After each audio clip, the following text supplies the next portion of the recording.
Dore ibintu bitanu gufata watermelon bishobora gufasha umubiri wawe ndetse n'ubuzima bwawe. Ubushakashatsi mu bijyanye n'imirire bagaragaza yuko gufata watermelon ari bimwe mu bintu bishobora gufasha ubuzima bwawe kumererwa neza, aho igira uruhare mu gukora neza kw'izi nzungano zigiye zitandukanye z'umubiri. Ibi biterwa n'uko watermelon igaragaramo amavitamine agiye atandukanye, imyunyungugu ndetse n'ibizwi nka amino acide biboneka muri watermelon. Ibyo kandi watermelon ibifashwamo n'uko ari ikiribwa cyangwa se urubuto ruzwiho kugira amazi menshi.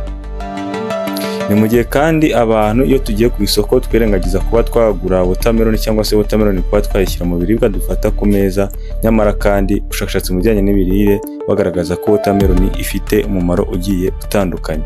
N'ubu utarakanda subscribe kuri YouTube channel The Health Akadomo Olivier, wakanda subscribe kugira ngo utazicikwa n'ibindi biganiro binyura hano kuri The Health Akadomo Olivier. Ntabatinde rero nuko ku mwanya wa mbere ubushakashatsi mu bijyanye n'imirire bagaragaza ko watermelon igira uruhare mu gutuma ubuzima bw'umutima buba bumeze neza, bikagira uruhare mu mikorere myiza y'umutima. Ibi biterwa n'uko bagaragaza ko muri watermelon habonekamo ikizwi nka amino acide izwi ku izina rya R-citrulline ihindurwamo iyindi amino acide izwi ku izina rya R-arginine. Ibi ngibi bigafasha umubiri mu kuboneka kw'ikizwi nka nitric oxide gituma imitsi y'umuntu imererwa neza ndetse bigatuma amaraso atembera neza, bikarangira bigize uruhare mu kugabanyuka k'umuvuduko w'amaraso. Bivuze yuko gufata watermelon ari kimwe mu bintu bishobora gufasha umuntu mu kuringaniza neza umuvuduko w'amaraso, bityo bikarangira bigize ingaruka nziza ku bijyanye n'ubuzima bw'umutima. Banagaragaza ko kandi muri watermelon harimo ikizwi nka lycopene. Kubakurikiye ibiganiro byabanje mu runyanya twarayivuze ndetse no muri karoti, ariko bagaragaza ko lycopene igaragara muri watermelon ari nyinshi ugereranyije n'iyo ushobora gusanga mu nyanya. Ibi ngibi rero bikaba bigira uruhare cyangwa se lycopene ikabigira uruhare mu kugabanyura ibizwi nk'uburozi byangiza umubiri ndetse n'inzungano zigiye zitandukanye z'umubiri bizwi ku izina rya free radicals. Izi rero lycopene zikaba zitazigira uruhare mu gutuma nyine izo free radicals zigabanyurwa mu mubiri, bikarangira harinzwe inzungano z'ingenzi harimo n'iy'umutima turimo kuvuga. Ku mwanya wa kabiri ubushakashatsi mu bijyanye n'imirire bakunze kugaragaza yuko bitewe n'uko watermelon igizwe na 92% by'amazi, igira uruhare mu bijyanye no gutuma umubiri ugira amazi ahagije ndetse akwiriye. Ibyo bikagira ingaruka nziza ku nzungano zigiye zitandukanye z'umubiri mu mikorere yazo myiza. Ibi kandi banagaragaza ko muri watermelon habonekamo umunyu uzwi ku izina rya potassium, nawo ugira uruhare mu mikorere myiza y'inzungano zigiye zitandukanye harimo n'umutima ndetse n'impyiko ndetse n'ibijyanye no gutwara amakuru mu buryo bw'amashanyarazi ku bwonko ndetse n'ahandi hose mu mubiri. Rero gufata watermelon ni ibintu byiza cyane, dore ko ishobora gutuma umubiri wawe ubona amazi ahagije ndetse akenewe, kandi nyamara utigeze ufata ikirahure cyangwa se agakombe gusome amazi. Ku mwanya wa gatatu bagaragaza ko burya gufata watermelon urangije gukora siporo cyangwa se imirimo y'imbaraga ari byiza cyane, dore ko ituma uburibwe umuntu agenda yumva ahantu hagiye hatandukanye, kumikaya ahantu hagiye hatandukanye bitewe n'ahakoze cyane, bishobora kumufasha gutuma ubwo buribwe bushira vuba akongera kumererwa neza. Watermelon rero bagaragaza ko ibi ibikora yifashishije uburyo bwayo n'ubundi bikoramo bwo gutuma amaraso atembera neza akagera muri buri gace kose k'umubiri, bigatuma za misikire cyangwa se ya mikaya yakoze cyane yongera kumererwa neza.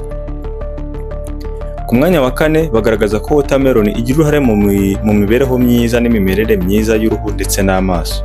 Ibi biterwa n'uko muri watermelon habonekamo vitamini A. Iyi ngiyi igira uruhare mu mikorere myiza ndetse n'imimerere myiza y'amaso. Bakanagaragaza ko kandi watermelon ibonekamo vitamini C. Iyi ngiyi igira uruhare mu mimerere myiza n'ubuzima bwiza bw'uruhu, bitewe n'uko igira uruhare mu gutuma habaho cyangwa se hakorwa ikizwi nka collagen. Iyi ni proteine iba mu ruhu cyangwa se n'ahandi hose mu mubiri mu mamisikire, ituma nyine umuntu amererwa neza cyangwa se uruhu rwe rumererwa neza. Twarabivuze kenshi ku bijyanye na collagen. Ku mwanya wa gatanu ubushakashatsi mu bijyanye n'imirire bagaragaza ko watermelon ifasha mu bijyanye n'igogora mu gifu, bigatuma nyine igogora rigenda neza.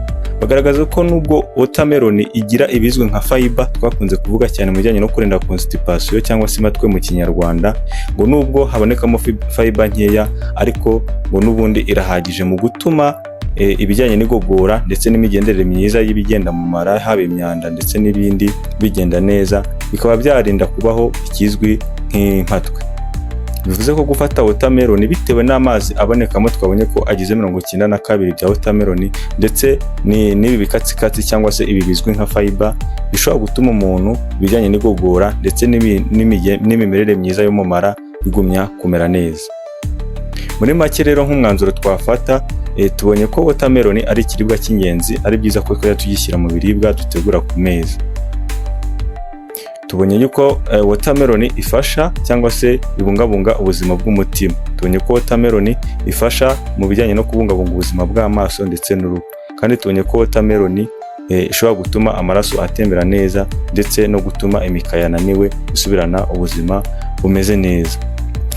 Nge mwabanye nitwa Manzi Olivier, ndi umunyeshuri muri kaminuza ishami ry'ubuzima. Niba ukunze kino kiganiro kandi like ndetse niba ubonye tunatanga n'amakuru y'ingenzi, wibuke gukanda subscribe kugira ngo tubana no mu bindi biganiro binyura hano kuri derifu.olivier. Ufite ikibazo, igitekerezo, cyifuzo, wajya muri comment zanyu turazisoma tukabasubiza cyangwa se tukazabakorera ikiganiro ku bijyanye n'ibyo mwifuza. Rero tuzabane mu biganiro by'ubutaha. Ciao ciao.